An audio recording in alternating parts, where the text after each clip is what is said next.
Alright, today's gonna be a long one. 15 hours. Let's do it.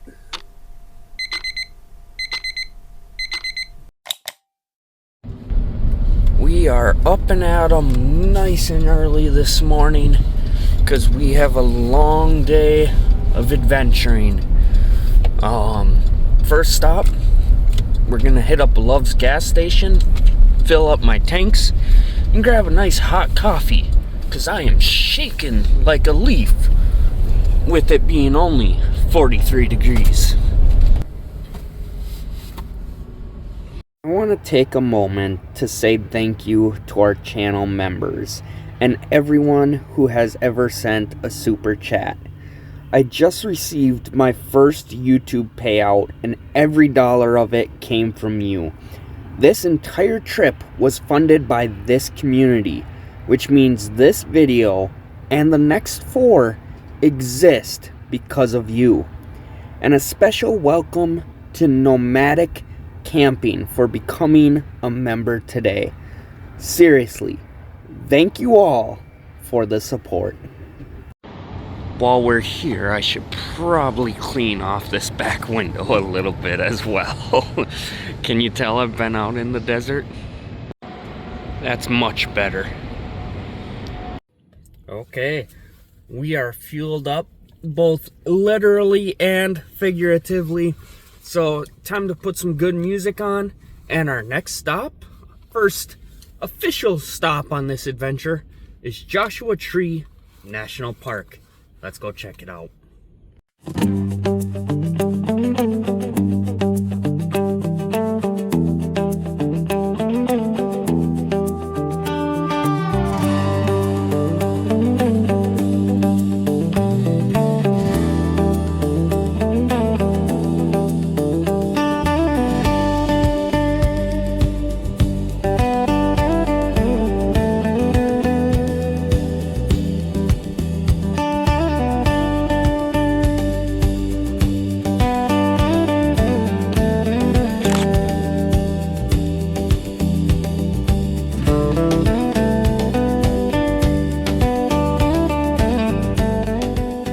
Now, I have to admit, Joshua Tree really didn't have much interest to me personally.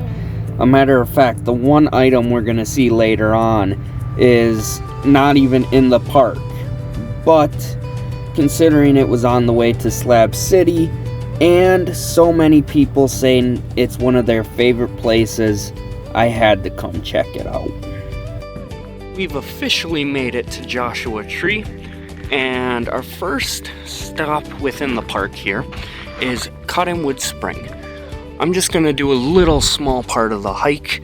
That way I could get some photos and some videos for you guys. And as usual with national parks, no pets are allowed on the trails. So Rocky is back in the vehicle and he's eating his breakfast because it's about 10 minutes to breakfast time, but we also made remarkable timing due to the time change.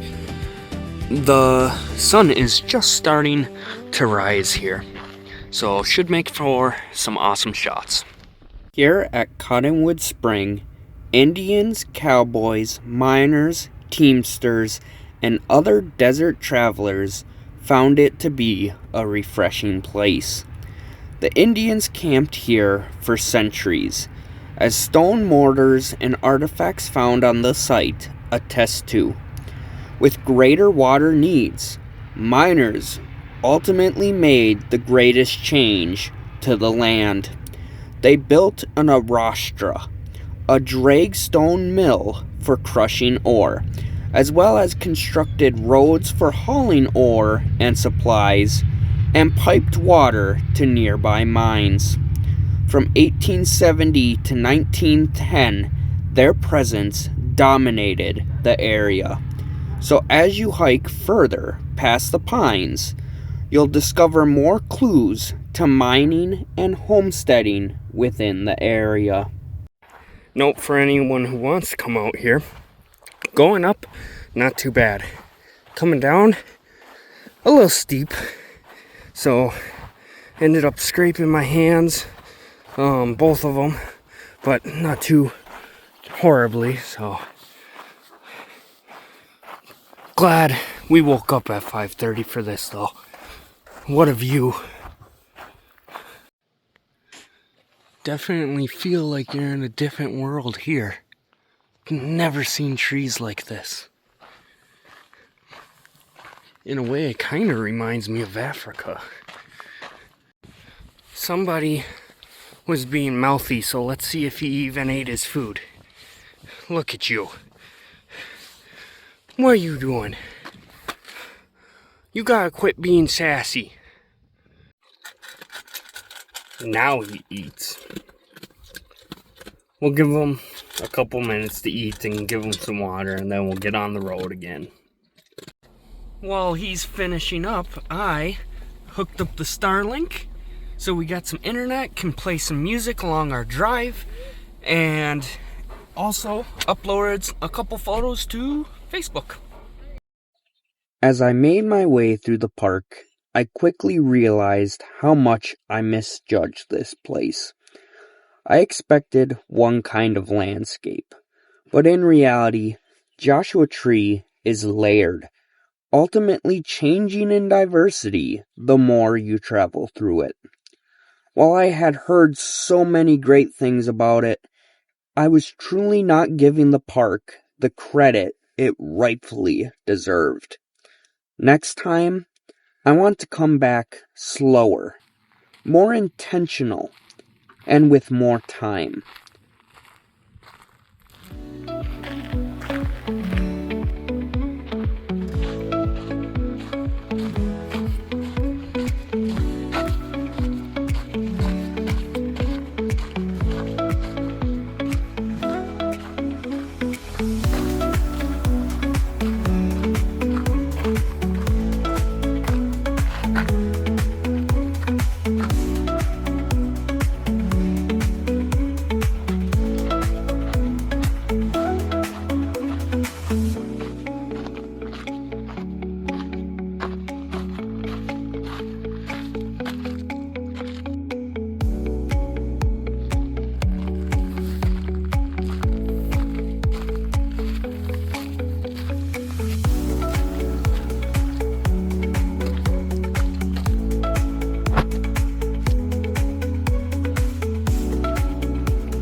I just heard growling, you guys. Oh wait, that's my stomach. I think this is our last stop in Joshua Tree National Park, actually in the park. So we are going to head out of it now to our next stops, which are still kind of Joshua Tree, and probably find some food along the way. I bought some of the breakfast burritos at Love's, but by the time I went to eat them, they were cold and super soggy and just not good. So we got to figure out something for food.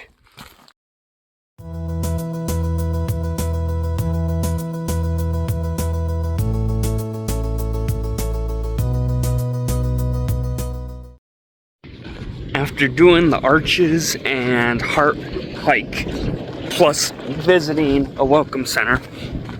We're already a little over an hour behind schedule, but we're just gonna go with the flow. So, our next stop is a sculpture called Transmission.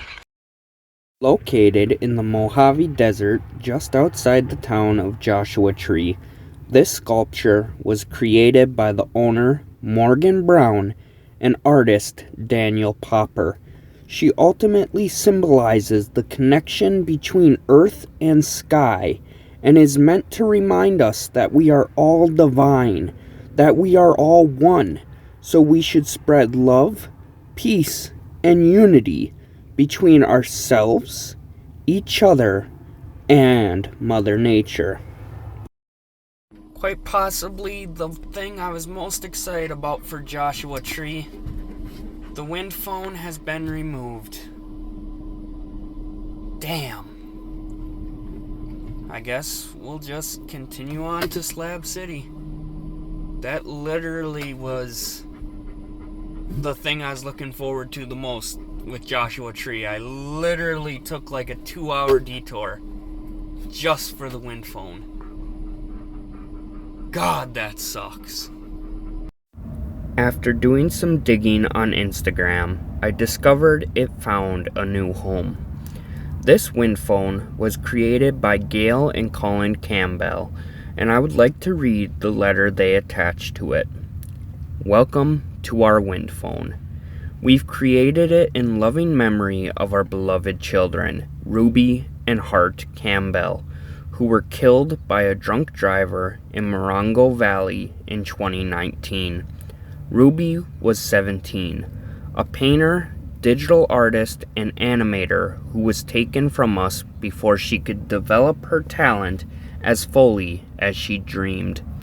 Hart was 14, a hilarious actor and improviser who was the life of the party. His wild and inappropriate sense of humor was equal only to his kindness and compassion. Our loss is immeasurable. We miss and talk about them every day. We talk to them as well, but there are days when they feel so far away it's hard to imagine our words reaching them. Is this beautiful? So, if you excuse me, I have to make 2 phone calls to 2 very special people.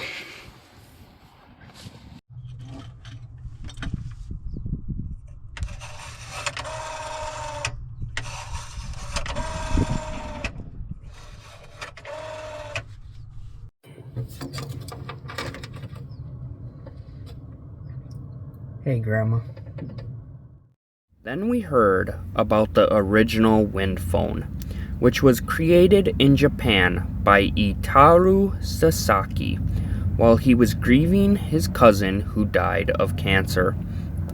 He bought an old-fashioned phone booth, set it up in his garden, and installed an obsolete rotary phone that was not connected to wires or any earthly system. He called it Kase no Denwa, which translates as the wind phone. Using it, Itaru felt a continued connection to his cousin and found comfort and solace amid his grief. We were doubtful at first, but we made our own version nonetheless. The first time we picked up the receiver, dialed a number, we chose one that was a combination of both their birthdays, and spoke into it. We were overwhelmed by the instantaneous sense of connection we felt. Somehow, in this private desert spot where the wind carried our words up into the air, the moment we spoke them, the phone made us feel as though we were reaching them and that they could hear us. If you're here, please sit, relax, and take a moment to think about someone you've lost. Give them a call. You can have a conversation or simply say, "I love you and I miss you." There's a notebook and pen in the drawer at the bottom of the base. Please write down your name, the date of your visit, where you're from, and who you're calling, and anything you'd like us to know about them. Next stop is Slab City.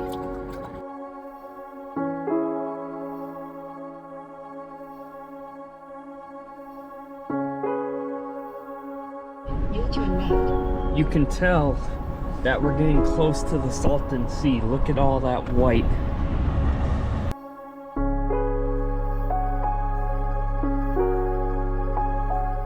The first time I came out here, I thought I understood it. But some things about Slab City just aren't obvious the first time around. And that's exactly why I wanted to come back. Instead of squeezing this into an already jam-packed video though, Slab City will get its own 3-video mini-series next week, so I hope to see you there. So, we're already pushing it to get to the sand dunes for sunset, and there's a train blocking the road. So I'm like, great, you know what, we're not gonna make it. Blah, blah, blah, because it's going to take forever. And just watch this. Give me a couple more seconds here. I just, like, pure luck. Watch, I'm just about to get to the tracks. And this is super long trains. Like, it's going to take 10, 15 minutes for the train to clear the tracks. Oh, it just cleared the tracks. Pure luck. So, I guess I do have a chance of seeing sunset at the sand dunes after all. Gotta keep her moving. Looks like I used all my luck on the train. Now we're stuck behind a tractor. Damn it! But at least we got some good views.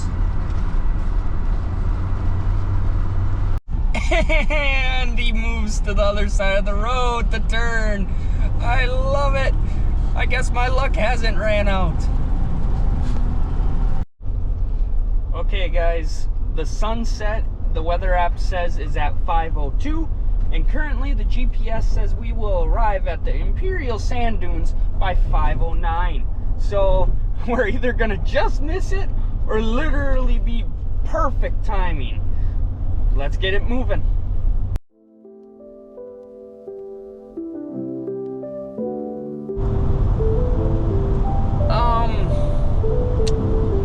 So the windshield's kind of dirty. I mean, let me show you quick.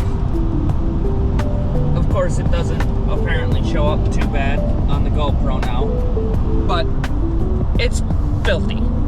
Bugs all over. So I don't have the GoPro on the dash. And you guys aren't gonna believe what just drove past me. I kid you not. I just saw a man driving a frickin' banana. A banana! No joke. A full out, like the whole U shape and everything, a banana. Can't say that you see that every day. I don't know how well it shows up on the GoPro here, but it's a beautiful frickin' sunset. And we're like 6 minutes away from the destination. We're kind of getting there. You could see the sand starting to pop up. I don't know if we're gonna make it. We might just be short. What a view.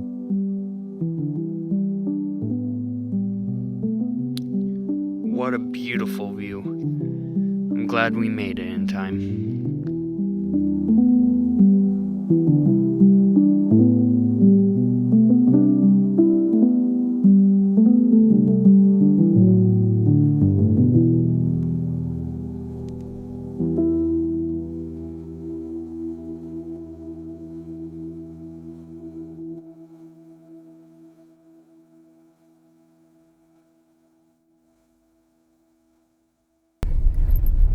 We're back! We made it back to the camp! I'm not gonna lie, I don't want to get up. My body's sore. But I bought a back massager. So we'll see if I could charge that up a little bit and get that nice and... There's a heated one, so I think I might try that tonight after dinner. But yeah, all in all, we can officially say the Joshua Tree, Slab City, and Imperial Sand Dunes trip has been completed.